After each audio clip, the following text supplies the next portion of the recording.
안녕하세요. 오늘은 그 취소 소송 들어가는 거죠. 어제는 이제 우리가 뭐 이랬느냐면, 행정소송의 종류를 했어요. 근데 사실은 취소 소송도, 행정소송의 종류 중에 하나죠. 그죠? 그런데, 지금부터 이제 취소 소송 들어가니까, 물론 공부를 뭐, 오래전부터 하는 사람들은 뭐 그렇지만은, 이 진도상으로 봤을 때는 이제 아직까지 취소 소송 뭐 안 배운 거잖아. 그죠? 안 배웠지만은, 여러분들은 많은 걸 알고 계시는 거예요. 뭘 통해서 알고 있냐면, 이 취소송이 위치한 그 위치에 따라서 이 내용이 이제 내가 많이 알고 있다. 한번 해볼게요. 그래서, 어제, 우리가 그 행정소송의 종류를 얘기했는데, 오늘 이제 취소송 쭉 나갈 거예요. 취소송이 이제 뭐 쭉 나가는데, 먼저 이 취소송은 소송이니까 행정소송의 한 종류인데, 어제 제가 이제 뭐 말씀드렸다시피 취소송에 대해서는 이제 재판 관할 당사자, 소송의 참가 또는 소의 제기 또는 소의 제기와 변경 또는 심리 판결 이런 내용들을 공부하게 됩니다. 하는데 뭐 그런 큰 제목보다는 주로 이제 소제기의 요건 중에 하나인 법률상의 이익적 원고 적격 문제하고 또 처분성 이런 문제가 문제의 대부분을 이루었죠. 자, 뭐 그런 것들을 알게 되는데 지금 와서는 취소송에 대해서 이제 소송 전반이 시험에서 많이 나오는 부분이거든요. 그래서 내용들 한번 보도록 할게요. 먼저 이제 취소송을 첫째 시간인데 취소송이 뭐 하는 거냐? 전문했어요. 어떤 처분의 효력을 취소해달라. 근데 우리가 이제 처분의 효력하고 처분은 뭐가 다르냐? 똑같아요, 사실은. 왜냐하면 처분 자체가 법적 효과의 발생을 의도하는 행위이기 때문에 처분이 있다는 것 자체가 바로 뭐냐? 처분의 효력이 발생했다라는 의미하고 같이 사용되어지죠. 자, 그러면 우리 한번 해볼까요? 그래서 이런 취소송은 실제로 행정소송의 한 종류다는 거죠. 그래서 행정소송인데, 당연히 행정소송법이 적용되겠죠. 이제 그거는 뭐 됐는데, 우리가 이 분류를 할 때 이제 처음에 뭘 분류했냐면은, 취소송은 뭐냐면, 실질적, 쟁송에 들어간다라는 거죠. 이거는 그래서 형식적 쟁송이 아니다. 라는 이야기죠. 형식 쟁송 우리가 잘 아는 행정 절차 또는 청문 이런 내용이 됩니다. 근데 실질적 쟁송에서 우리가 이제 뭘 알고 있냐면 이거 법적인 분쟁의 발생이죠. 을 전제로 하는구나. 근데 이때 이제 법적인 분쟁을 할 때 분쟁하게 되면은 뭐 당연하게 추상적인 분쟁도 넣어갈 수 있다고 생각하니까 주로 나중에 얘기할 때 이제 구체적 분쟁이죠. 구체적으로 어떤 국민의 권리가 구체적이란 말은요 현실적으로 국민의 진짜 권리가 침해가 되는 거죠. 그래서 분쟁을 전제로 한다. 근데 이게 잘 아시면 종류는 크게 두 가지 나가는 뭐냐면은 이거는요 이런 주관적 소송이죠. 이거는 객관 소송이 아니죠. 이거는 객관 소송이 아니고 우리가 지금 취소송을 얘기하고 있는 겁니다. 행정 소송에는 객관 소송도 있죠. 그런 얘기 아니라 지금 취소송이 어떻게 되느냐 하는 이 족보를 보여주고 있는데요. 그래서 객관 소송이 아니고 주관적 소송이다 하면 이제 우리가 많은 걸 알게 됩니다. 여기서 이제 뭐가 나오면은 주관적 소송이니까 이거는 뭐냐?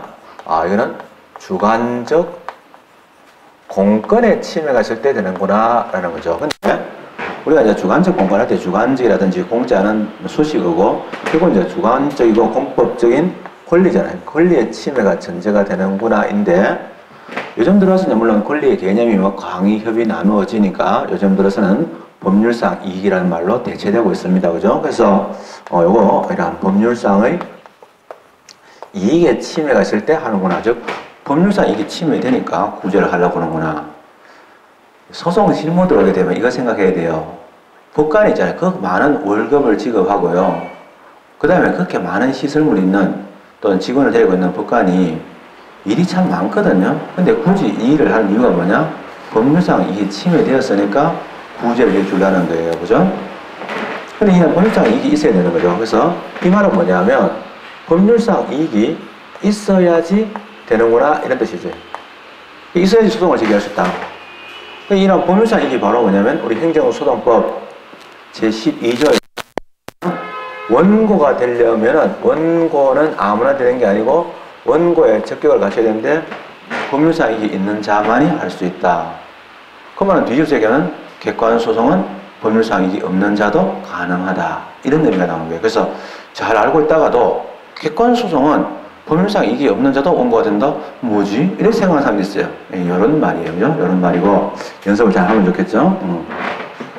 주관적 소송이다. 그리고 이제 주관적 공권이 침해되면은 이거는 뭐냐면 이거는 당연히 인정된다. 그 말은 뭐냐면 따로 법률의 규정이 없더라도 뭐 취소송을 제기할 수 있다. 이런 말이 없더라도 가능하다. 이런 얘기죠.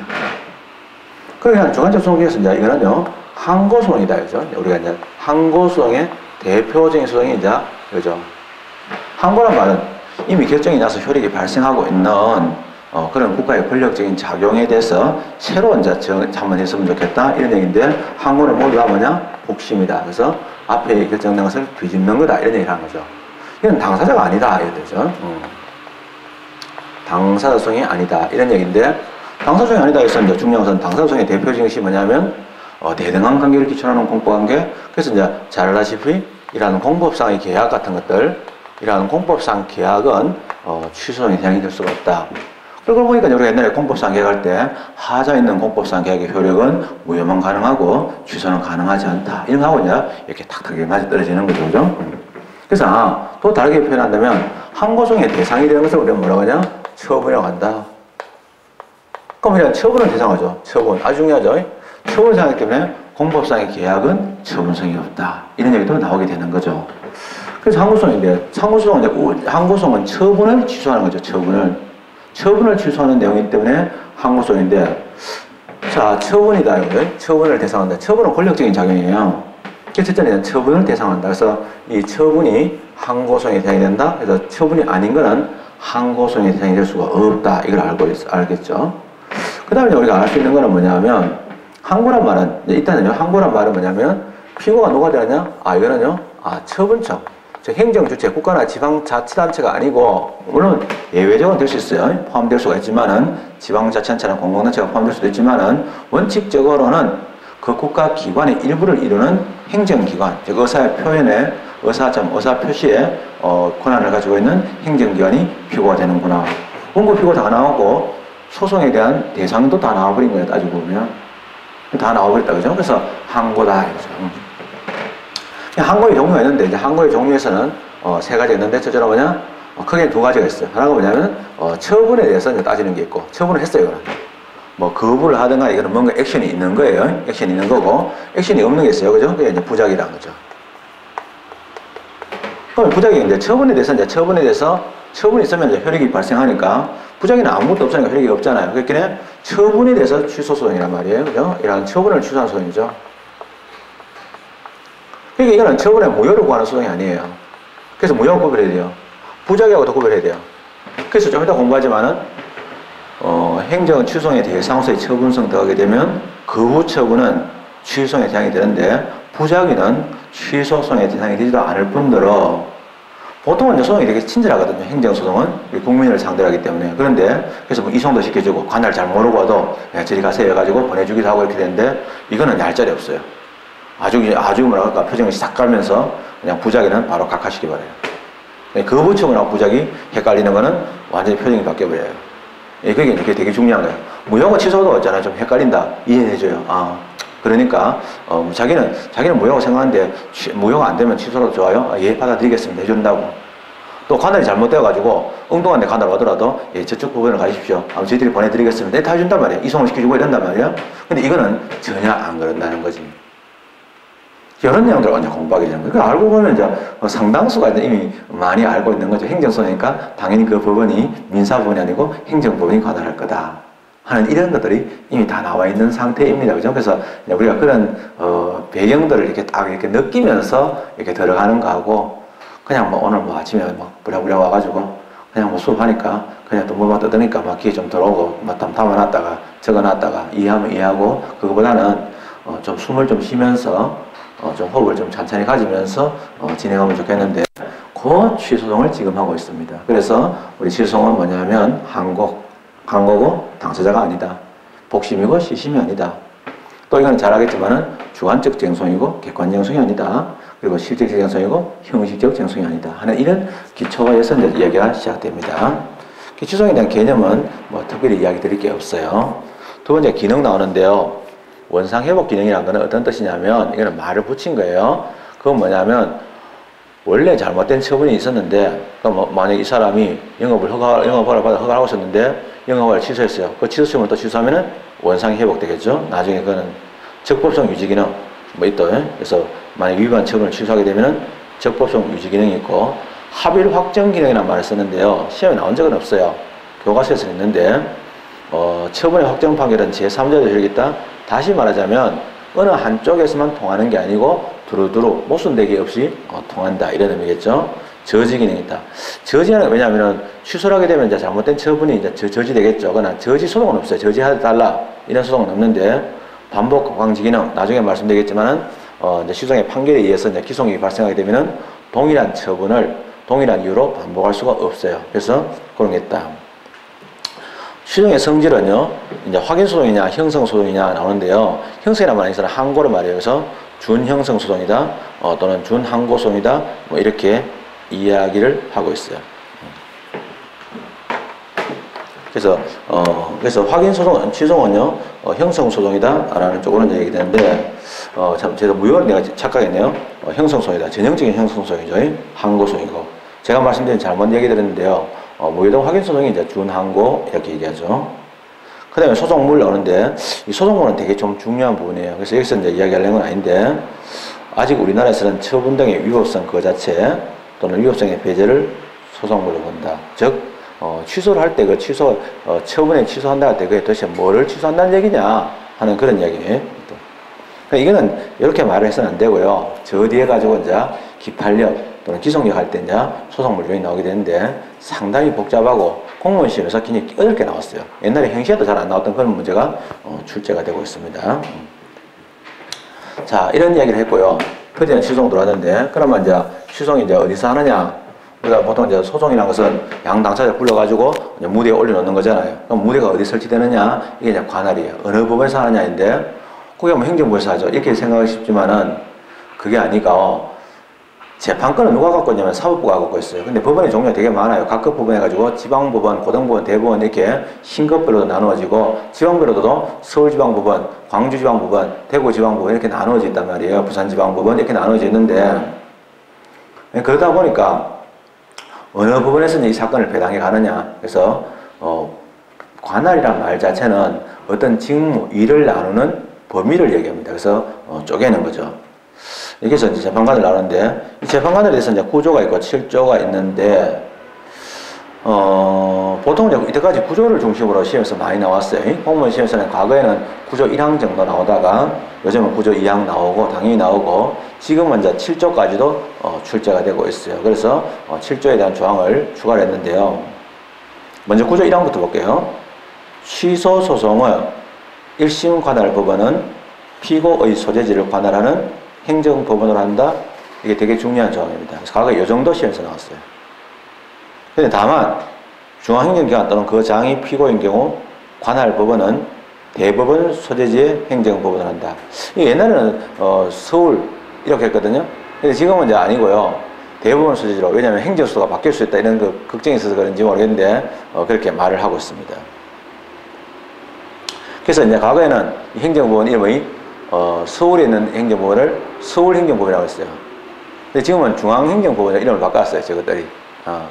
그게 이제 뭐 혹시나 이제 강남에서 이제 서울에서 또 밑에 뭐 세종시에 내려갈까봐 어마어마하게 이제 걱정을 한 거겠죠. 그 다음에 우리가 이번에도 그 대법관들 이렇게 뭐 제청할 때 보면은 여전히 부동산 투기하고 다운 계약서 만들고 저거 애새끼들을 어떻게 해서라도 막 군대 이렇게 좀 이런 거 그냥 시정에 있는 잡배들 중에 하나라는 걸 알 수 있습니다. 그래서 뭐 별로 다르지 않다. 다르지 않은 정도가 아니고 뭐 저 별로 존경할 만한 그런 사람들이 대법관으로 임명되는 꼴을 내가 이명박 정부에서는 못 봤습니다. 그런데 어쨌든 간에 그 다음에 이제 그 부동산 또는 장소의 소재지를 관할하는 행정부분의 일을 제기할 수 있다. 이 나올 거예요. 그 다음에 7조인데요. 민사소송법 34조 1항의 규정은 다시 말하면요. 이게 이제 사실은 관할을 잘못했을 때 각하하는 게 이제 예를 들면은 이송을 해주는 건데 원고의 고의 또는 중대한 과실 없이 행정소송이 신급을 달리하는 법원에 잘못 제기된 경우에는 지방보험 가야 될 거를 저 고등보험, 행정보험 가야 될 거를 고등보험에 떡지겠다. 이런 경우에도 이송을 시켜준다.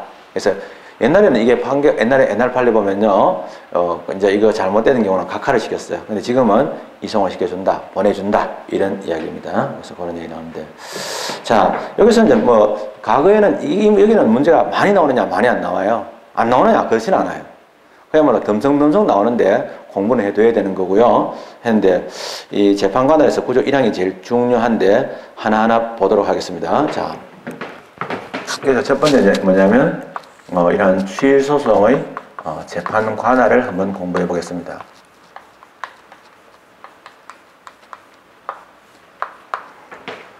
이제 구조인데요. 이 구조가 이제 핵심인데, 이런 구조 1항이 이제 가장 핵심인데, 문장을 보면은 취소 소송의 제1심 관할 부분은 나옵니다.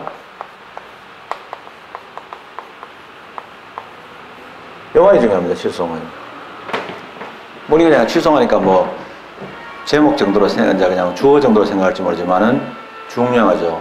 이게 뭔 취소송이냐면 우리가 취소하면은 뭐 취소 소송하면은 뭐 계약을 취소하는 것도 취소송 알겠나 이런 생각하는데 전혀 그거 아니에요. 아무 말도 안 하고 취소는 처분을 취소한 소송이거든요. 이게 이제 이 소송의 내용이죠. 이런 처분의 취소를 구하는 거죠. 이런 취소를 구하는 소송입니다. 구하는이라는 말 대신에 청구한다 해도 됩니다. 그래서 처분의 취소 청구 소송이다 이렇게 말할 수도 있어요. 같은 말이에요. 이걸 취소인데 처분은 뭐냐면 공권력의 행사로서의 법 집행작용을 의미합니다. 그러니까 이거는 바로 뭐냐면 사건의 내용인데 이걸 보고 뭐냐면 사물관할이라고 그래요. 소송의 대상물에 따른 관할인데요. 사물관할이라고 하는데 이 관할에 대한 얘기를 먼저 세 가지를 짚어보겠어요, 오늘. 그건 뭐냐면, 사건의 내용에 따라서 이제, 사건의 분배가 달라져요. 법원이 달라지는 경우가 있거든요. 이는 여기서 사물관할인데, 이거는 이 사물관할은 뭐냐면, 이건 행정소송이기 때문에, 이건 행정법원 관할이 된다라는 겁니다. 뭔 소리냐면, 민사법원으로 가지 않는다는 거예요. 민사법원이나 형사법원이 아니고, 행정법원에서 관할한다. 뭐 되게 시시해 보이지만은 안 시시한 얘기예요. 근데 이러한 사물관할인데 행정법원 가도 되는데 이거를 민사법원으로 가서 소송했다? 바로 각하입니다. 안 받아줍니다. 안 받아주는데 예외가 있어요. 그래서 이제 소송 관할의 종류가 여러 가지가 있는데 법에서 관할을 딱 정해준 대로 가야 되지 뭐 당사자끼리 합의를 보거나 또는 법원이 뭐 봐가지고 그래 괜찮아 뭐 이런 식으로 인정을 해주거나 하는 게 없는 게 있어요. 그걸 보고 전속관할이라고 그래요. 근데 만약에 이제 자기들끼리 합의를 봐가지고 저희들은 그냥 대전지방법에서 재판하고 싶습니다. 원고표가 합의 봐가면은 뭐 그래라 이렇게 할 수도 있어요. 그건 임의관할이에요. 그거는 이제 그 당사자의 편의를 위한 관할이 있어요. 그건 토지관할이 그렇거든요. 근데 이런 사물관할은 이거는 원래는 뭐냐 전속관할이에요. 그래서 원칙적으로 이거는 뭐냐 이거는 이제 전속관할이기 때문에 이 사물관할은 원칙적으로는 이건 사물관할 자체가 전속관할이죠. 이거는 뭐 자기들이 뭐 임의적으로 우리가 형사법원에서 재판 받겠습니다. 이건 안 된단 말이에요. 그래서 원칙적으로 이거는 행정법원에서 관할을 하게 되는데요. 문제는 예외가 있어요. 그래서 지금 힘을 들이고 있겠죠. 최근에 좀 어려운 문제 나온 적이 있거든요. 예외가 있어요. 예외가 이러한 민사법원에서도 예외를 두고 있죠. 즉 처분인데 이게 뭐냐면 민사법원에서 할 수 있는 게 뭐냐면은 행정소송 아니고 무효등의 확인소송.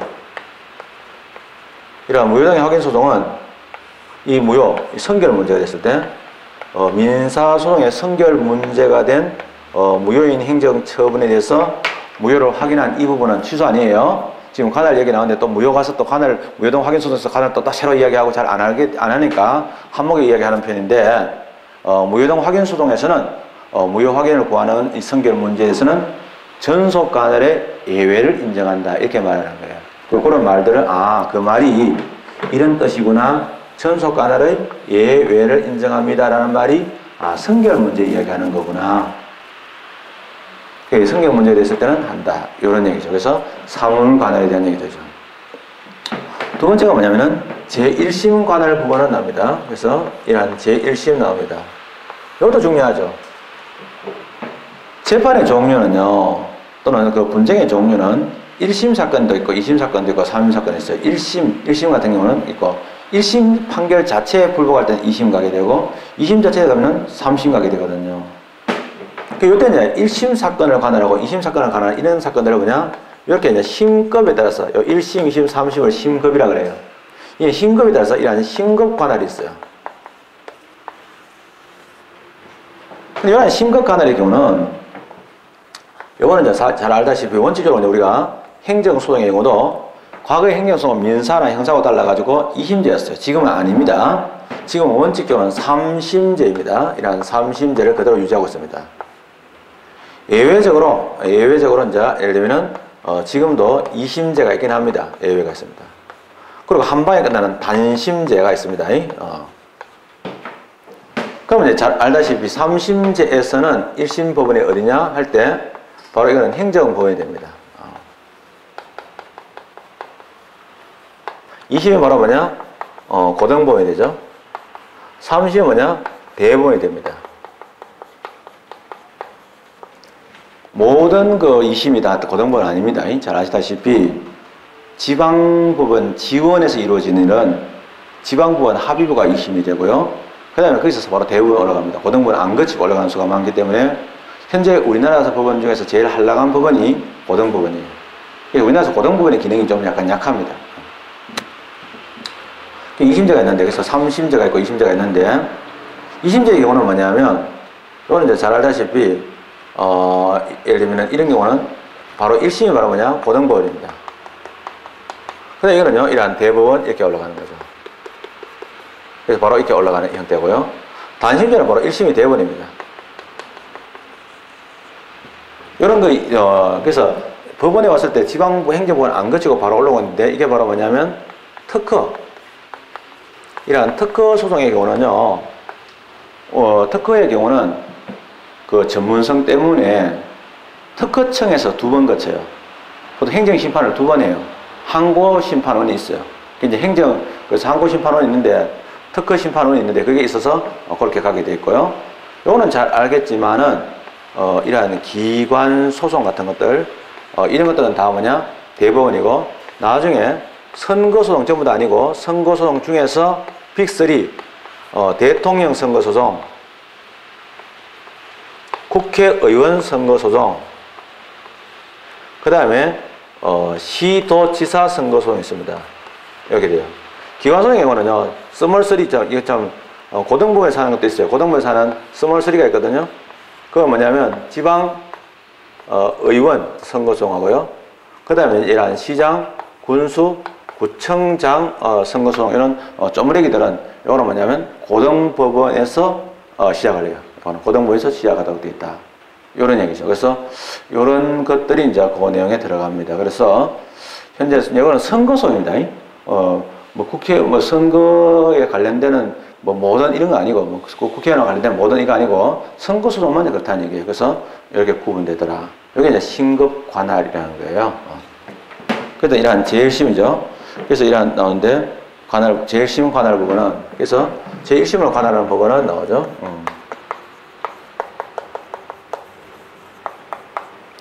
그 다음에 얘기가 뭐냐면 피고의 소재지를 관할하는 행정부가 한다. 여기 이제 소재지를 가지고 따지는 거죠. 관할은 이제 크게 3가지가 있는데요. 종류로는 이제 물론 4가지, 임의 관할, 그 다음에 전속 관할 이렇게 나누어지는데, 관할을 구체적으로 나누었을 때는 3가지가 이제 피고의 소재지를 관할하는,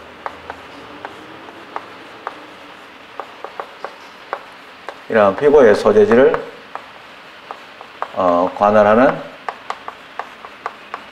행정법원으로 한다라는 것들이죠. 그래서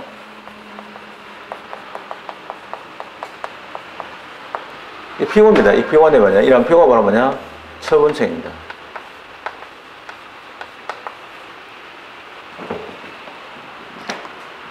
그럼 이런 처분청인데, 이제 그 소재지를 관할하는 행정법원이다라는데, 물론 우리 법원 조직법상으로 이름이 행정법원인 거는 뭐 서울에 있습니다. 그러나 이제 지방법원에 설치해 있는 합의부 중에서 행정 담당 합의부가 사실은 행정법원을 볼 수 있거든요. 그런 건 하나도 안 중요해요. 뭐 그런 걸 강조하는 사람도 있는 모양인데, 이러한 처분청인데, 이러한 처분청이 건데, 이제 만약에 예를 들면, 예를 든다면, 경상남도지사다. 이러한 경남도지사의 경우는 피고의 소재를 관할하는 법원이 바로 뭐냐? 그거는 뭐냐면, 이러한 창원, 지방부죠. 왜냐면은, 창원이 경상남도의 도청 소재지이기 때문에 그렇습니다. 이렇게 이게 피고의 소재지를 관할하는 행정법원이 하게 됩니다. 그러면 만약에 전라남도 도청 소재는 무안인데, 그럼 무안의 법원인데 무안의 행정법원이 있겠느냐? 없지. 그럼 무안을 관할하는 법원이 이제 광주지방법원이겠죠. 광주에 있는 법원에서 관할한다. 이렇게 되겠죠. 요건데, 요거를 보고 이제 할 때 소재지, 땅이에요. 그죠? 땅지. 요거는 토지 관할이라고 그래요. 근데 앞에 거와 달라가지고 이 토지 관할은요, 뭐 때문에 만들었냐면, 왜 지방마다 지방법원을 두냐면 편의를 위해서. 이거는요, 어디까지나 피고 당사자의 편의를 위해서 만든 거기 때문에 이 토지 관할의 경우는 상대방의 편의를 위해서 임의 관할이에요. 유일하게 임의 관할로 되어 있어요. 그러니까 이거는 이제 자기들이 임의 관할이라는 말은 자기들이 이제 합의해가지고 합의 관할도 가능하고요. 합의 관할도 가능하고, 또 한 사람이 예를 들면 피고의 소재지다. 그럼 원래 이제 경상남도지사가 있는데 이게 뭐냐면 창원지방법원에다가 소송을 제기해야 되는데 한 놈이 부산지방법원에다 했다. 근데 뭐 창원지방법원에 이제 도지사 갔다가 창원지방법원이니까 관할 잘못했으니까 관할 이렇게 하시오. 이렇게 할 수도 있는데 뭐 그래? 한번 붙어보자 해가지고 가서 그냥 붙었어. 응소관할 가능해요. 그래서 이런 응소관할도 가능하다. 이런 이야기가 됩니다. 그래서 관할하는 행정법원이 한다. 즉 민사나 형사법원이 아니다 이거죠. 근데 그 이제 예외가 나옵니다. 다만 중앙행정기관 또는 그 장이 피고인 경우에 관할법원은 대부분 소재지의 행정법원을 한다. 이게 이제 왜 그런 소리 나왔냐면, 자, 아주 중요하죠. 이게 이제 이번에 세종시 이제 옮겼죠, 그죠? 세종시 옮겼는데 앞으로 이제 중앙행정기관의 장이 만약에 세종시에 있는 수가 있죠. 그건 어디냐? 대부분 소재지 서울에서 하겠다 이거야. 좀 웃기는 게 됐죠. 그래서 이게 참 이제 법관들이 이제 애들을 전부 다 서울에서 키우고 싶어 하는 거야. 이게 참 문제가 되는 거죠. 그래서 이렇게 되어 있습니다. 이것도 중요합니다. 2항 토지의 수용, 기타 부동산 특정의 장소에 관계되는 처분, 기계 토지, 부동산, 특정한 장소에 관계되는 처분에 대한 취소는, 특정한 장소에 관계되는 처분은 되게 많겠죠. 예를 들면 우리가 알고 있는 주로 물적 행정위 같은 것들이 그렇게 되겠죠. 이런 것에 대한 취소는 그 부동산 또는 장소의 소재지를 관할하는 행정법원에 제기할 수 있다. 응소가 이게 선택을 할 수 있는 거죠. 이게 다입니다. 그래서 이런 정도 잡아놓으면 되겠다. 한 번 더 말씀드리면 행정법원, 행정소송에서의 관할은 원칙적으로는 전속 관할이지만은 잘 알겠지만은 토지 관할의 경우는 임의 관할이 원칙이다. 그러나 이제 아까 전에 얘기할 때 우리가 그 사물 관할에서는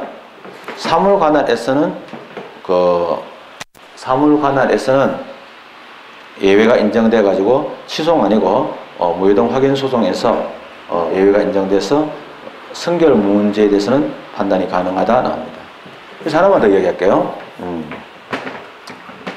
그 다음에 이제 경남대학교하고 경상대학교 간에 이제 이름 가지고 싸움이 났다는데, 대법원까지 올라갔는데, 판결이 나기를 뭐냐? 심리불속행으로 나왔습니다. 그게 뭔 뜻이냐면, 심리불속행이라는 건 뭐냐면, 심리를 하다가 그냥 한 거야. 이게 사실 이제 왜 심리를 안 끝내는 거지? 중간에 하는 거야. 왜? 대법원이 일하기가 귀찮으니까. 잘 알다시피 대법관들이 이제 독일 같은 데는 대법관이 200명이 넘어요. 그게 정상적이죠. 근데 우리나라는 대법관 한 명이 2,800건을 1년에 담당하는데 하겠어? 제목을 읽어봤겠어? 안 읽어봐? 내가 보기에는. 그래서 이런 양반들이 이제 앉아가지고 대법관 숫자 일도 안 하면서 대법관 숫자 늘리는 건 싫어. 권력이 분산되니까. 그건 또 싫다 그러면서 또 뭐냐? 그렇게 하는 거야. 참 나쁜 사람들이죠. 우리나라 대법관들은 양식이 없는 분들이에요. 그래서 이제 그런데, 나쁜 놈들이지. 예, 그런데 이제 일이 이제 너무 많은 거지. 일이 너무 많으니까 어떻게 되냐. 이제 장기를 굴린 생각이 뭐냐면은 숫자를 내가 제대로 심사를 생각을 안 하고 앞으로 상고를 허가제로 하자. 앞으로 대부분에 올라오는 거 허가를 받고 해주자. 그러면 원칙적으로 금지시키자. 이런 이야기가 나온 적이 있어. 예, 그러다 보니까 이제 뭐 상대방이 있어서 반대를 하지.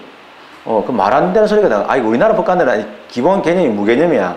아니 뭐 야, 그 국가기관이라고 아무 따나 씹나? 그게 아니고 한번 이야기 들어볼까요? 옛날에 로마의 5현제 중에서 제일 부지런한 황제가 누구냐면 하빌리 아누스라는 사람이 있습니다. 우리 할아버지 계통인데요.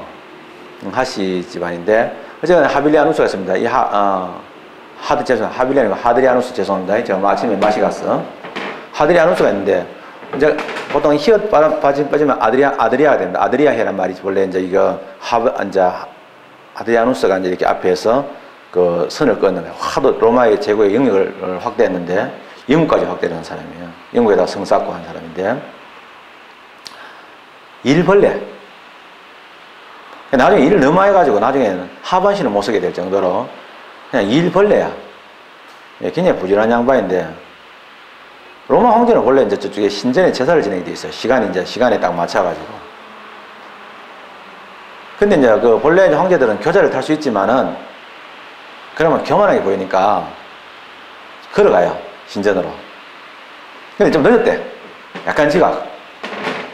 나는 그걸 잘 모르지만 하여튼 간에 그래서 지각해가지고 쭉쭉 걸어가고 있었어. 슉슉 하고 있는데 바쁘잖아 지금. 황제가 바쁘게 가는데 군중들이 쭉 이렇게 있는 거야. 광장을 가로지르니까.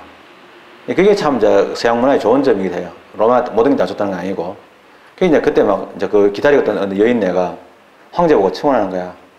부탁할 게 있다. 이렇게 할 때. 황제가 바쁘니까 지금 바쁘다. 이렇게 하고 가는 거야. 여자가 뒤통수에다가 욕을 해대는 거야. 뭐냐면 백성의 억울한 점을 안 돌아본다면은 그게 무슨 황제냐. 이러니까 하드리아누스가 딱 뒤로 돌아보고 뭔데? 해가지고 그런 얘기를 한 적이 있어요. 굉장히 잘하겠지만 로마는 법체가 잘 발달해가지고 상고는 황제 앞에서 하도록 되어 있어요. 그래서 이제 잘 알다시피 사도 바울이라고 하는 사람 있잖아요. 기독교에 사도 바울이 자기가 이제 상소를 가잖아요. 사도 바울이 이제 이렇게 보면은 뭐 빌립보 이렇게 지나가잖아요. 지가 뭐 전도를 하는 게 아니고 압송되는 장면이야. 로마는 이제 로마에 재판받으러 가는 길인데 옛날에는 요새 같으면 하루 만에 다 가겠지만은 옛날에는 뭐 범죄인을 위해서 따로 배편을 마련하겠어요? 그러면 이제 관용선이 오거나 이럴 때 했을 때 그러니까 어떤 도시에서는 6개월 있고 어떤 도시에는 1년 있는 데도 있는 거야. 그러다가 또 다음 오면은 또 넘겨가고 이렇게 되니까 금방 이제 거기서 또 한국에 있을 때마다 이제 전도를 하는 거야. 그래가지고 이제 교회가 막 마련돼. 이게 알고 보면 형사로 억울하게 처벌을 받는 이 과정이 사도 바울로서는 뭐냐 기회의 과정이라는 거야. 그러니까 여러분들이 만약에 이제 예를 들면 뭐 내가 뭐 거의 완벽한 공부를 했고 또 중고등학교 때 완벽한 공부를 해가지고 주변에서 뛰어나다고 이미 인정을 받았고 또 서울대학교 법학과 이제 센터는 뭐 없어졌지만은 그런 최고의 학부에서 누가 봐도 잘하고 그 다음에 뭐 사실은 꼭 학교 공부라서 그런 게 아니라 뭐 국어, 영어, 국사, 한자 모든 이런 부분에서 상당히 꿰뚫었다 그런 소양을 가지고 있는데 있었단 말이야. 그런 경우에는 이제 뭐 공부를 한다. 그러면 시간이 좀 얼마 안 걸려서 공무원 시험이 될 수도 있겠죠. 그래 가도 괜찮았다고 생각해요. 근데 준비가 안 된 상태에서 공무원 되는 거하고 차라리 좀 시간이 공무원 늦게 되더라도 준비가 충분한 상태에 되는 거하고 할 때 꼭 그 과정이 있잖아요. 나쁘지 않아요. 살아보면은 그래서 알고 보면은 인생에 있어서 여러분에게 기회를 주는 것이 이런 경험이 당신한테 필요하니까 지금 이 시간이 여러분에게 있습니다. 이런 뜻인 것 같은데요. 저도 마찬가지예요. 남들이 보면은 뭐 사업에 실패해가지고 뭐 굉장히 어려운 처지에 있고 뭐 그렇다고 알고 있지만은 그래서 이제 그렇게 합니다. 하지만은 지금 다시 공부하고 있는 거예요. 다시 영어도 공부하고 회계도 공부하고 뭐 요새는 엑셀 공부하고 있어요. 그래서 하는데 저한테는 이 시간이 필요한 거예요. 그래서 저한테 준 기회라고 생각하고 있고요. 지금 이 시간은 내한테 이게 되게 제일 중요하구나. 중요한 시기니까 인생이 나에게 이런 기회를 줬구나 이렇게 생각하고 있고 이게 가장 고맙다고 생각하는데 어쨌든 간에 이제 그래서 이제 이 사람이 로마까지 가는 길이에요 그게. 그 이제 사도 바울은 굉장히 강조하잖아요. 자기가 로마 시민권자다. 그 뭐냐면 상고를 할 수 있다 이거야. 그게 고대도 상고야말로 재판권의 핵심이에요. 근데 우리 이제 법관들이 그걸 인정을 안 하려고 상고 허가제로 가려다 보니까 상고 허가제는 사실 위헌의 수가 크거든요. 그러니까 이제 결국 이제 심리 불속행제도 상고는 받아주는데 심리하다가 중간에 스톱할 수도 있다 하는 심리 불속행제도를 가지고 있는데요. 근데 이제 가끔 가다가 문제 보면 대법원에 올라가서 상고를 하는데 이런 상고를 할 수 있느냐? 할 수 있어. 아니 뭐 행정소송이 상고하는 거 당연한 거 아닌가? 이거 왜 저걸 너무 당연한 걸 왜 이야기하냐면 옛날에는 행정소송법에 상고 조항이 있어요. 상고할 수 있다는 조항이 있었어. 아니 그러면 상고할 수 있다는 조항이 없으면 그럼 민사에서는 안 되는가? 왜 그러냐면 옛날에는 행정소송이 원칙적으로 고등법원 시작했어요. 그러니까 이제 상고조항이 있었다가 지금은 상고조항이 없어졌어요. 없어졌지만 상고가 가능하다 이런 얘기고요. 두 번째 이런 심리 불속행 제도를 현재 채택하고 있는데 이런 심리 불속행 제도는 요 자체는 심리 불속행 제도는 현재 헌법재판소가 합헌이라고 했다는 정도 알고 되시면 됩니다. 그것도 문제가 되고 아까 전에 말씀드렸지만은 신급을 달리해가지고 행정법원 가야 될 사건을 고등법원 오는 수도 있거든요. 예, 그렇게 정신없는 사람들도 뭐 쉽게 얘기하면 약국에다 전화해가지고 짜장면 시키는 거 똑같은 거죠. 예, 그렇게 하더라도 보내준다 이런 얘기죠. 그 다음에 예, 그런 내용들인데 판례 한번 읽어볼까요? 밑에 있는 관할권 없는 법원에 대한 소, 관할 위반의 소를 부적법하다고 하여 각하하는 것보다 관할 법원에 이송하는 것이 당사자의 권리 구조나 소송 경제의 측면에서 바람직하다.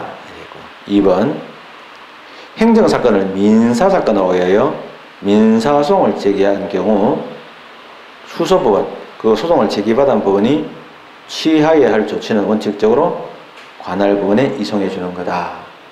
아시겠죠? 넘어갑니다.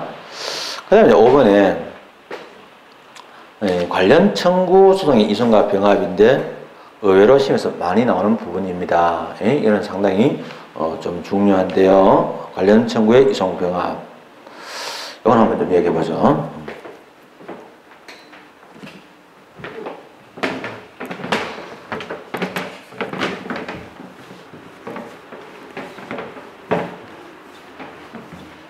덥진 않냐? 괜찮아? 더워, 추워? 그래?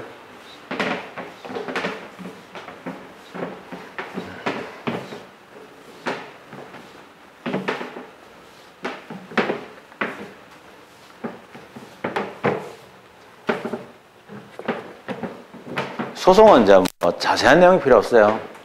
이거는 토막 지식이에요. 뭐 왜, 제가 저쪽에 이런 얘기하면 그러니까 하여튼 간에 왜 스마트폰 배우고 있잖아요. 그러면 뭐 요거 이렇게 해서 예배가 이렇게 들어가면 돼요. 이잖아요. 그럼 그거 이제 알면은 도움 되잖아요. 한글 같은 엑셀에서도 뭐 표 만들 때 이렇게 변환시키면 이렇게 돼요. 되면 알면은 도움 되고 그렇잖아요. 장구한 체계가 필요 없어요. 그런 스마트폰을 짜는 그 프로그램을 짜는 사람은 전체적인 체계라는 게 필요하지만은 이거는 땀박땀박된 지식만 있으면은 문제를 풀 수 있어요. 초등학교 학생도 문제 풀 수 있는 거예요. 이거는. 그냥 평범한 초등학교 학생 2학년 데리고 와가지고 이야기해 주면 돼요. 그럼 설명해 주면 이마가 듣고 그 문제 보고 그래서 대답하면 되는 거야.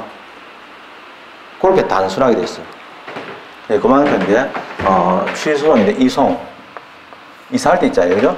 옮긴다는 우공 이산할 때 그 이송 소송을 옮겨준다는 거죠. 이송과 병합이죠. 이송 병합인데요.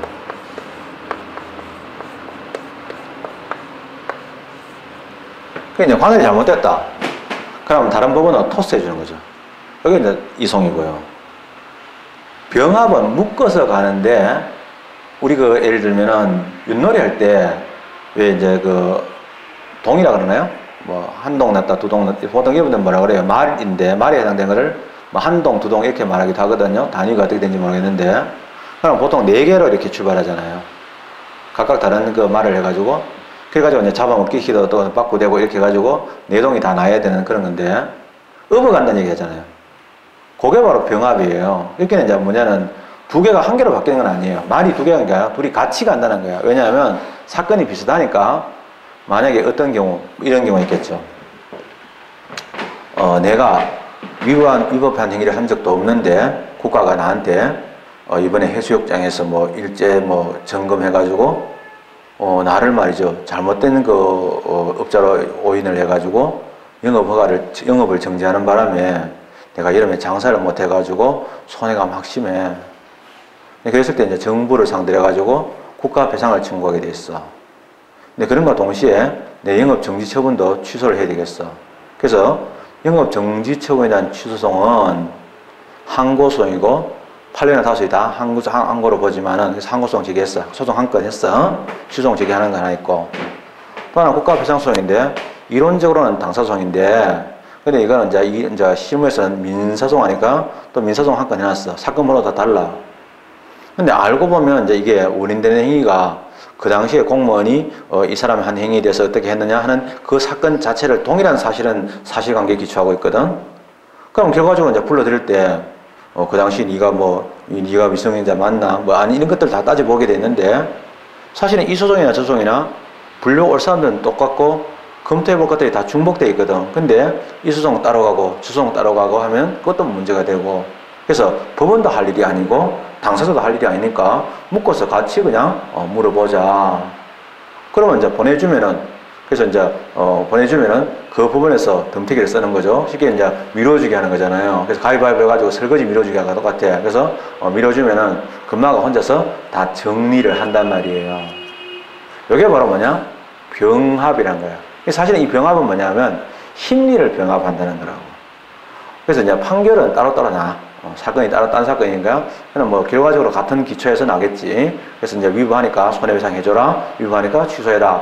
그러나 손해배상을 해주라는 판결하고 처분을 취소한다는 판결은 효력이 다르잖아, 그죠? 이런 것들인데 이게 이제 이성과 병합이에요.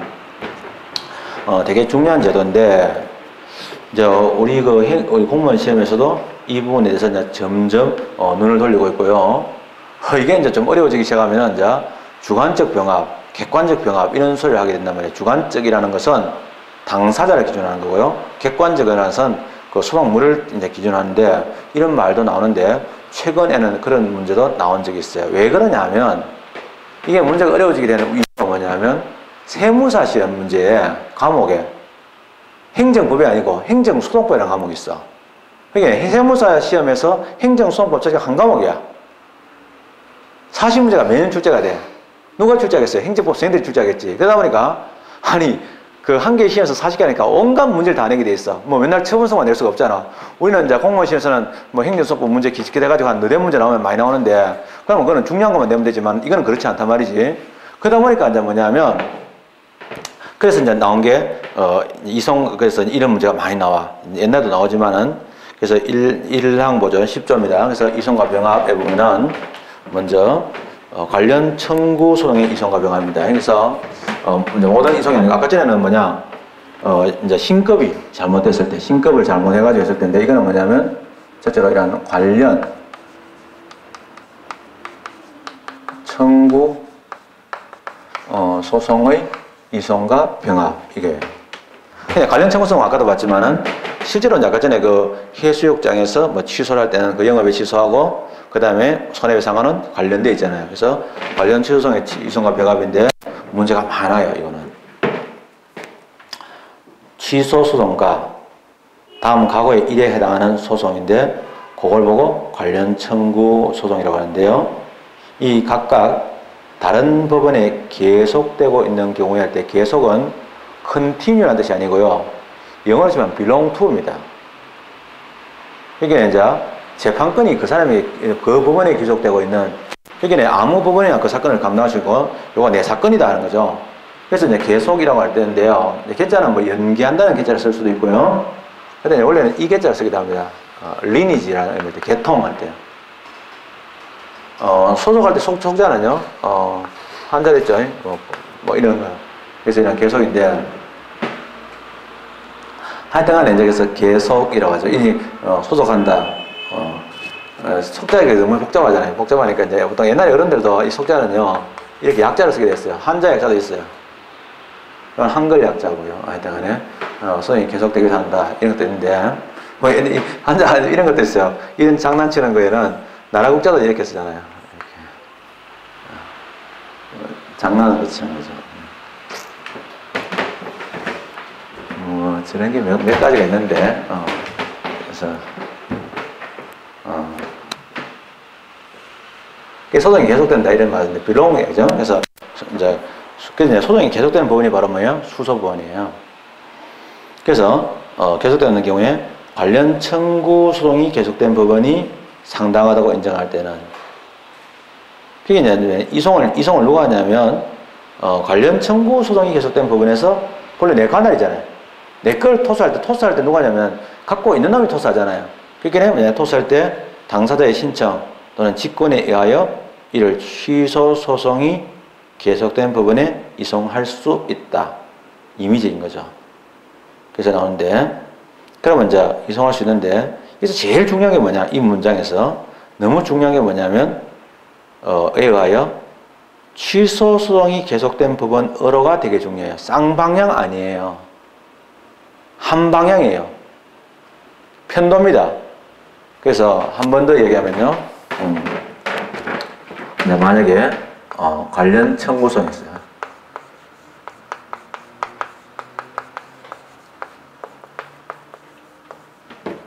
그럼 관련 청구소송인데 각호의 1인데 내용 한번 볼까요?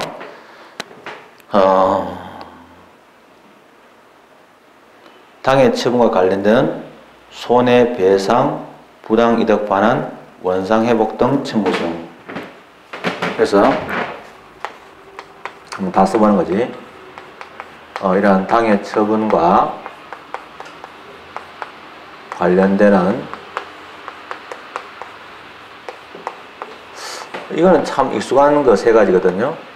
이거 할 때 이제 뭐가 빠졌구나 이것도 한번 알아보면 더 좋은데요. 부당이득, 손해배상, 부당이득, 반환, 원상회복 나옵니다. 그래서 손해배상, 부당이득, 반환. 이 손해배상이라는 부당이득, 반환, 그리고 이제 원상회복인데 제목은 원상회복인데 이게 뭐예요? 결과 제거 청구죠. 사실은 따지고 보면. 근데 이 세 가지 뭐예요? 어떤 특징이 있습니까? 셀다가 다수는 공권으로 보는데 판례는 사건으로 보는 대표적인 사례입니다. 다수는 행정소송이 돼야 되는데 당사소송의 대상이 돼야 된다라고 하는데 판례에서는 민사소송으로 보는 거죠. 그 대표적인 거고요. 그 다음에 당해 처분과 관련되는 취소소송 나오죠. 그래서 이게 이제 당사소송인데 이런 부분인데 이러한 관련 청구소송인데 관련 청구 소송이 계속된 부분이죠. 관할 부분입니다. 현실적으로 관할권을 가지게 되는 게 계속인데요. 이러한 계속된 이러한 부분이죠. 근데 중요한 건 뭐냐면 너무 중요한 게 이러한 계속된 부분이 어디로 가냐면 정말 중요해요. 이거 문제를 이걸로 많이 봤어요. A인데 이게 뭐냐면 어디까지나 취소 소송이 관할이란 취소 소송이 계속된 법원입니다. 이런 법원으로 가는 거예요. 바로 방향이 너무 중요해. 즉 이러한 취소가 계속된 법원에 보내주는 거지 거꾸로는 아니야. 왔다 갔다 아니야. 절대 조심해. 이게 제일 핵심이다. 핵심. 그 다음에 많이 묻는 게 이제 손해배상, 부당이득 반환, 원상회복 요거 묻죠. 그래서 이런 것들이고 그 다음에 이제 당해 처분과 관련되는 취소송도 있다. 이것도 있는데 이런 얘기를 하지만은 제일 중요한 내용이죠. 그래서 아주 중요하고요. 그 다음에 2항 취소 소송에는 사실심의 그 다음 두 번째 중요한 거 죄송합니다. 이러한 계속된 법원이 보내주는 거고요. 그 다음에 동기는 뭐냐면 직권으로 보내도 좋고 직권에서 보낼 수도 있고 그 다음에 이런 신청 둘 다 돼요. 그래서 왜냐하면 앞으로 계속해서 소송법에서는 이제 직권으로 되는 것만도 있고 신청해야 하는 것도 있고 직권 신청 다 되는 것도 있는데 그 부분을 깨알같이 물어요. 근데 이거 이제 공부하는 방식은 뭐냐 하면 직권에 의하는 건 주로 뭐냐 하면 공익과 관련되거나 법원에도 좀 편의가 있는 경우, 법원이 편하잖아요. 그러니까 직권되는 거고, 신청은 뭐 당연히 당사자에게 이익이 되는 경우는 이제 신청액이 이해하도록 되어 있어요. 그래서 순수하게 당사자에게 이익만 되고, 뭐 그리고 법원은 별로 상관없어. 이런 거는 신청에 의해서만 되도록 되어 있고, 당사자 이익과 별로 상관없고, 법원의 이제 공익이라든지 재판의 편의, 이런 것만 법원의 사무의 편의만 생각하면 직권으로 이렇게 되는 것도 있어요. 그 다음에 2항에서는 취소송에는 관련 사실심의 변론 종결 시까지 관련 청구소송을 병합하거나 피고 외의자를 상대로 한 관련 청구소송을 취소소송이 계속된 부분에 병합하여 제기할 수 있다. 즉 피고 외의자를 상대로 하는 관련 청구소송도 병합 제기가 가능하다 나오는데요. 자, 이것도 중요하죠. 병합 제기에 대한 얘기인데 언제까지가 제일 중요해요? 사실심의 변론 종결 시까지. 왜 그러냐면 우리가 재판을 하면요, 자 우리가 재판할 때 우리나라에서 이제 기자들이 뭐 범죄자가 있다, 뭐 연쇄살인 사건이다, 토막사건 살인이다, 어린이 또 어떤 그 성 관련 사건이다 이런 얘기 나왔을 때 막 기자가 이제 아예 그냥 지 혼자 재판도 다 하고 사회 분석까지 다 해버려요. 그게 이제 뭐 저널리즘의 어떤 그 문제겠지만은 재판은 이렇게 돼요. 정확하게는 소송인데요. 원래 재판은 정확하게는 마지막 판결을 보고 재판이라고 합니다. 어떤 사건에 대한 법원의 마지막 재판인데 재판의 종류는 세 가지가 있어요. 판결, 결정, 명령 요 세 가지가 재판에 들어갑니다. 우리가 소송하고 재판을 좀 오해하는데 재판으로 가는 과정이 소송이죠. 소송 절차죠. 그죠? 그래서 그렇게 되는데 먼저 보면 소를 제기하잖아요. 그래서 소를 제기하게 되면은 이 사건을 이제 쭉 검토해보는 이 과정이 있습니다. 이걸 보고 뭐냐? 심리라 그래요. 심리를 하게 되면 이제 처음에 심리할 때는 사건 자체가 불투명하겠죠. 어느 놈이 맞는지 모르는데 점점 시간이 가면은 어느 한쪽으로 이제 이야기가 쏠리겠죠. 법관이 이제 판단이 설 거 아닙니까? 이렇게 법관이 판단이 서가는 과정이 심리예요. 그래서 마지막에 이제 뭐냐? 이게서 이제 재판하게 되죠. 이 재판의 종류가 이제 세 가지인데 우리가 보통 편하게 판결이라고 하고 결정, 명령이라고 해요.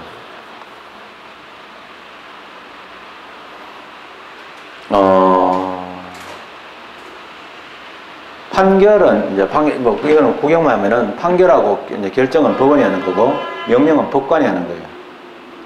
근데 이제 판결하고 또 결정이 다른 점은 판결은 구도 변론이 허용되지만 결정은 구도 변론이 허용되지 않는다. 뭐 이런 차이가 있어요. 별로 중요하지 않지만 우리는 그냥 우리 시험에 안 나와요. 근데 이제 그런 게 있다 하는 정도. 그럼 소를 제기했을 때 이 내용을 알아봐야 되는데 먼저 이 자식이 사람을 죽이다니 나쁜 놈 왜 그랬어? 이게 아니라 먼저 우리는 뭐냐? 죽였는지 안 죽였는지를 먼저 판단해 줘야 되는 거예요. 죽였는지 아닌지 그것도 알아야 될 거 아닙니까? 네, 그거거든요. 그래서 먼저 뭐냐? 사실관계를 확정해야 돼요. 우리가 이게 제일 약해요. 뭐 남편이 바람 피웠다더라? 뭐 이런 소리 들으면 막 부르르 떨면서 막 밤에 고생하고 막 이러는 거예요. 이게 이제 사실관계를 먼저 확정해야 됩니다. 그러면서 이제 사실이 확정되고 나면은 그 확정된 사실에 대해서 이제 우리가 어떤 법적인 판단을 할 거냐, 이게 법률심이에요. 근데 우리가 이제 이런 데 대한 의식이 별로 없는 이유가 뭐냐면 현재 우리나라 사법제도가 엉터리로 진행이 되고 있어요.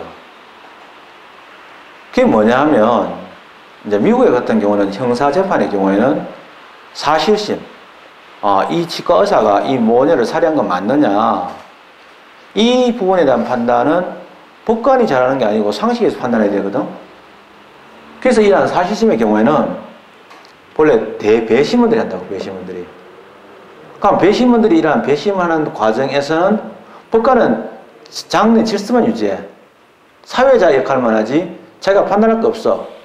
그러면 배심단에서 이제 결정을 내리자. 자기들이 결정 내리면 법관이 물어보잖아. 그럼 어떻게 결정 났습니까? 물어보면 뭐 innocent, guilt 이렇게 얘기하는 거야. guilty. 왜냐면은 그 이제 유죄다, 무죄다. 그러면 알았습니다. 근데 법관에다가 유죄라고 하는데 자기가 무죄에 근거해서 말할 수도 없고 또 무죄인데 유죄를 할 수 없는 거죠. 무죄하면 그걸로 끝나. 법관은 이제 더 이상 손댈 것도 없는 거야. 근데 유죄할 때는 이제 법관이 들고 가지고 이제 이 사람에게 형을 살릴 거냐, 사회봉사 명령을 얼마를 줄 거냐, 집행유예를 갈 거냐, 그거는 법관이 고민할 문제거든요. 그러니까 원래는 이게 되게 중요하다고. 그러면 이제 사실은 이제 이때 이제 일하는 사실심인데, 일하는 사실심에서 이제 뭐냐, 당사자가 나와가지고 여기서 뭘 하냐면은 변론을 하는 거야. 자, 변론한 글자를 이제는 그만 변론하게 되면 뭐 변사가 또는 변호사가 뭐 이런 얘기가 아닌 거 알죠? 뭐냐면 원고나 피고와 같은 당사자가 자기에게 유리한 주장과 증거를 내놓는 거잖아요. 그 주장과 증거를 법관이 검토하는 거죠. 법관은 그렇게 나온 주장과 증거 안에서의 진실만 추구하는 거지, 법관은 전지전능하지를 않아요. 나와 있는 자료에 근거해서만 이야기할 뿐이에요. 그러니까 당사자가 자기의 주장을 제대로 다 이야기 못하면 불리하게 끝난 게 당연하고요. 법관은 그 사실을 본 적이 없기 때문에, 신이 아니기 때문에 말이 그럴듯할수록 더 유리해요. 뭐 말은 그렇게 하지만 저는 사실은 제대로 못합니다만은 그래요. 실제인데 이게 변론이거든요. 그럼 이때 뭐냐면 주장과 증거인데, 그럼 우리가 잘 아는 법정의 풍경에서 뭐 증인이 나오고 증거가 제출되고 양 당사자의 공방이 있는 건 언제예요? 요때까지야, 요때까지. 사실심에서는 이제 법률심이 없는 거예요. 그래서 대법원은 사실심이 없어요. 그래서 우리나라에서는 막 드라마 같은 데 옛날에 보면 극적인 장면을 보면서 막 대법원이 나와. 지방법원 같으면 좀 우습잖아. 그게 나오는데 막 거기서 막 뭐 증인을 채택합니다. 근데 그런 게 있을 수 없어. 요새는 그런 드라마 안 나오지만은 아주 옛날 드라마에는 그런 게 있었어. 너무 웃기는. 말이 안 되는 소리거든. 그래서 영화에서 진실을 추구할 수는 없죠. 근데 뭐 쭈라기 공원 하는데 뭐 대체로 뭐 공룡들은 100학기에 더 많았다 이런 얘기 됐어요. 그러나 쭈라기도 없진 않았지. 그런 건 틀린 건 아니야. 아닌데. 근데 이런 건 있지. 그래서 이때 이제 사실심이란 변론이 종결되는 시점이 여기야. 그게 이제 사실은 우리가 이 시점을 뭐냐면은 판결시라고 그러지. 시간 잘 알아야 돼. 소재기시야. 소재기시, 사실심 변론 종결시, 판결시 이렇게 나눠진다고. 근데 현실적으로는 이제 만약에 이제 이거 이론적으로 이렇게 구분돼. 현실 정도로 이제 사실심하고 변론 구분될 때는 만약에 2년이 끌었다. 그럼 2년 끌고 나서 이제 마지막에 여기가 사실심 변론 종결되면은 법관이 이제 판단해가지고 판결문을 쓰겠지. 그러면 기껏해야 길어봤자 한 달 또는 2달밖에 안 돼. 보통 2주 만에 끝나. 간단한 거는. 요 기간이 사실은 법률심 기간이지. 실제로는 붙어 있어. 왜냐면은 법관이 알았습니다. 이제 내가 충분히 이제 증거라든지 이야기 이제 감 잡았다 이거야. 그러면 결심합시다는 것이 사실심을 종결합시다 말을 결심합시다라고 표현한다고. 그럼 사실 아까 전에 왔지만은 증인을 불러들이고 당사자가 출석하는 건 언제냐? 요때. 그게 사실은 우리가 병합하는 제일 중요한 이유가 뭐냐? 요거 때문에 병합하는 거잖아. 근데 사실 변론 끝났는데 뭐 병합하면 뭐 할 거야? 그래서 언제까지? 사실 변론 종결 시까지만 우리가 이러한 병합을 허용한다. 이런 얘기죠. 이런 내용들이고요. 나오는데 그래서 이제 뭐 그런 정도입니다. 그 다음에 나머지는 크게 대단하지 않은데 책을 잠깐 보면요. 판례를 좀 볼까요? 10조 밑에 1번 판례 행정소송법에 의한 관련 청구소송의 병합은 본래의 항고소송이 적법할 것을 요건으로 하는 것이어서 본래의 항고소송이 부적법하여 각하되면 그에 병합되는 관련 청구소송도 소송 요건을 흥결한 부적법한 것으로 각하되야 됩니다. 무슨 소리냐면 취소가 있잖아요. 만약에 되면은 조세부가처분을 취소해야지 내가 부당이득 반환받을 수 있잖아요.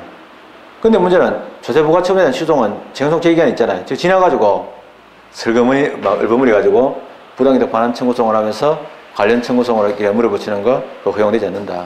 여기는 취소송에 대한 요건이 다 갖추어졌을 때 가능한 거지 그건 아니다. 하자를 피해주는 그런 효과는 없는 거죠. 그 다음에 요거는 내용이 나오고요. 나머지 읽어보면 더 좋고. 그 다음에 넘어가서 두 번째 판례 덩어리가 나오는데요. 작은 거. 판례가 번호가 나오고요. 그 다음에 이제 덩어리로 떨어져 가지고 소위 이른바 주관적, 예비적 병합은 예외적 규정이 있는 경우를 제외하고는 원칙적으로 허용되지 않는다. 또 행정소송법상의 소의 종류의 피고의 변경은 교환적 변경에 한한다. 무슨 소리냐면, 그래서 여기서 이 말을 좀 이해를 하면 좋은데, 소위 주관적 나오죠. 소송에서 주관적 할 때는요, 당사자에 관련하여 해집니다. 이러한 주관적, 예비적 병합은 나옵니다. 예비적 병합이 허용되느냐 할 때, 이거는요, 원칙적으로는 허용되지 않는다 이 말이에요. 물론 예외는 있을 수 있는데 여기서는 예외를 얘기한 게 아니고 원칙 허용되지 않는다기를 강조했는데, 예를 들면 어떤 거냐면 자기가 이제 그 손실 보상을 청구하면서 뭐 예를 들면은 손실 보상에 이러한 피고를 만약에 이러한 이제 손실 보상에서 이러한 재결에 대해서 불복합니다. 손실 보상에 대해서 이러한 재결에 이러한 불복을 하면서 하는 얘기가 이러한 서울시 아니면 그 다음에 토지 수용위원회 이런 식으로 하는 거는 이거는 안 된, 이런 거는 허용되지 않는다 이 말이에요. 이게 안 되고 이런 얘기죠. 그래서 예비적 병합 허용되지 않고 소의 종류에 의한 변경은 나오는데 이거는 좀 말씀을 드리면 이런 거죠. 만약에 예를 들면 항고송이에요. 그럼 항고송에서는 피고가 누구냐면 처분성이니까 서울시장이 만약에 피고가 됐어. 근데 내 경우에 따라서는 이 항고인지 당사자인지가 애매할 때가 있거든요. 그러면 당사소송을 바뀔 때 당사소송을 바꿀 수가 있는데 당사소송 피고가 누구냐? 행정주체가 피고가 되니까 서울시로 바뀌어야 되는 거지. 서울시장을 서울시로 바꿀 수는 있지만은 저 교환적 변경은 가능한데, 그죠? 교환적 변경에 상당하다. 그렇지. 뭐 서울시장과 서울시를 동시에 이것도 안 되는 거고요. 또 서울시장이 경기도로 바뀔 수도 없겠죠. 그래서 그런 것들은 안 된다. 저런 것도 문제 나온 적이 있습니다. 근데 이제 좀 원칙과 예외가 명확하지 않게 출제가 된 적도 있는데, 여기까지가 뭐냐, 관할에 대한 이야기였습니다. 좀 쉬었다가 해석하죠. 그래서 뭐 별 특별한 어려운 건 없어요. 그냥 너무 한목에 공부하니까 정신이 없어서 그렇지. 뭐 이건 모른다고 이거 당사자는 모르잖아요. 이거는 뭐 딱딱 떨어져가 있으니까 아무 상관없어요. 쟁송기간 처분 있으면 안 나오부터 90일. 그거 초등학생도 다 되고 며칠이냐 90일이다. 딴소리 하면 틀렸다. 이야기하면 끝나는 거죠. 예. 그런 간단한 거니까 단순하게 들어가자고요. 좀 쉬었다 하겠습니다.